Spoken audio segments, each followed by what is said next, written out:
Hello South Africa. Today is Monday, June 27, 2022, and here are the top 5 stories that have made headlines for today. Enyobeni tavern deaths, all were minors, age of youngest victim confirmed. It's just not getting any easier to swallow. Police have confirmed that the death toll from the Enyobeni tavern has reached 21, and that the victims were all officially classed as minors, age 17 or under. Amongst the deceased is the youngest victim of the lot, a 13-year-old. It's understood that a huge number of underage drinkers made their way to Enyobeni in East London to take part in post-exam celebrations.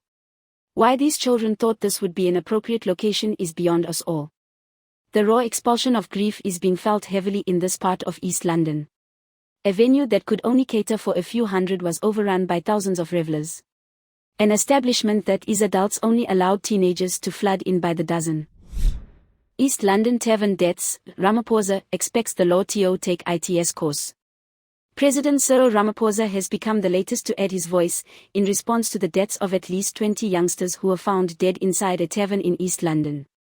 Ramaphosa, who is in Germany attending the G7 summit, has expressed his condolences to the families of the children affected by the tragedy. While the president awaits more information on the incident, his thoughts are with the families who have lost children as well as families who are waiting confirmation of how their children may have been affected. The presidency. SARS implements changes that will make filing tax returns simpler. SARS has implemented changes to its auto-assessment rules for 2022. The changes were made in an attempt to allow the process of filing income tax returns simpler for taxpayers. The new changes will see SARS sending out an original estimated assessment to taxpayers for them to evaluate. The statement will be composed using data extracted from third parties such as banks and medical aids. Stage 4 load shedding continuing until Wednesday.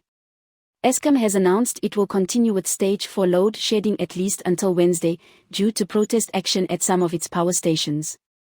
The embattled power utility introduced Stage 4 load shedding on Friday due to strike action by employees over salaries, after negotiations reached a deadlock. Eskom says the labor action has caused delays in carrying out planned maintenance and repairs. Furthermore, at a number of power stations, the full staff complement has not reported for duty. As a result, unplanned generation losses have not been reduced as planned, which has compelled Eskom to continue taking precautionary measures to conserve generation capacity and safeguard plant from damage. Farmgate plot thickens, did Zizi Kodwa cover up Ramaphosa robbery?